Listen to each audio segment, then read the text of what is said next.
अस्सलामुअलैकुम।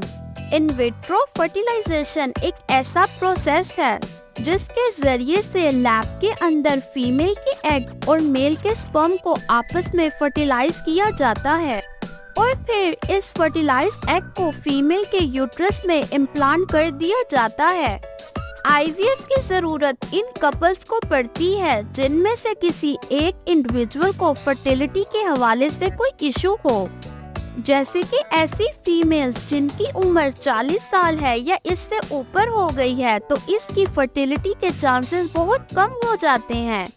इसके अलावा ऐसी फीमेल्स जिनकी फैलोपियन ट्यूब के अंदर कोई ब्लॉकेज हो गई हो या ओवरीज के साथ कोई मसला हो तो वो आईवीएफ की कैंडिडेट हो सकती हैं।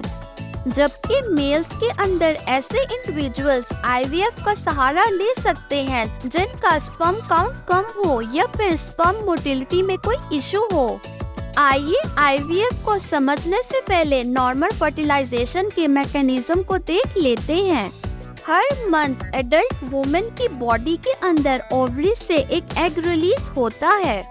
ये एग ओवरीज से रिलीज होने के बाद फैलोपियन ट्यूब में एंटर हो जाता है और इस दौरान फीमेल अपने मेल पार्टनर के साथ मेटिंग करती है तो मेल से स्पर्म फीमेल की वजाइना से रिलीज होते हैं। ये स्पर्म मोटाइल होते हैं और वजाइना से सर्विक्स और सर्विक्स से यूट्रस की तरफ ट्रैवल करते हैं। कुछ स्पर्म्स तैरते हुए फैलोपियन ट्यूब में दाखिल हो जाते हैं और एग तक पहुंचकर एग के अंदर दाखिल हो जाते हैं। इस प्रोसेस को फर्टिलाइजेशन कहा जाता है। अब ये फर्टिलाइज एग फैलोपियन ट्यूब से ट्रैवल करता हुआ यूट्रस में एंडोमेट्रियल लाइनिंग के साथ अटैच हो जाता है और फिर वहाँ ग्रो करने लगता है। अब जैसे कि हमने पहले ही डिस्कस कर लिया है कि कुछ वजूहात की वजह से कुछ कपल्स के अंदर नेचुरल फर्टिलाइजेशन डिस्टर्ब हो जाती है तो ऐसे कपल्स आईवीएफ का सहारा लेते हैं। तो आइए देखते हैं कि आईवीएफ का प्रोसेस कैसे परफॉर्म किया जाता है। आईवीएफ का प्रोसेस 5 स्टेप्स में परफॉर्म किया जाता है। Step number 1 stimulation.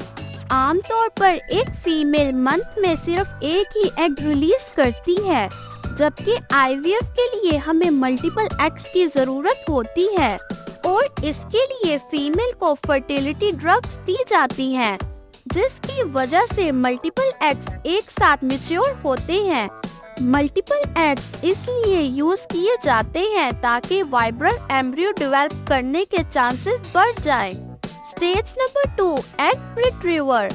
इस स्टेज में एक सर्जिकल सर्विक्स के जरिए से मैच्योर मल्टीपल एग्स को एक्सट्रैक्ट कर दिया जाता है, जिसमें आपका डॉक्टर अल्ट्रासाउंड की मदद से एक सक्शन नीडल के जरिए ओवरीज से मैच्योर एग्स को रिट्रीव कर लेता है।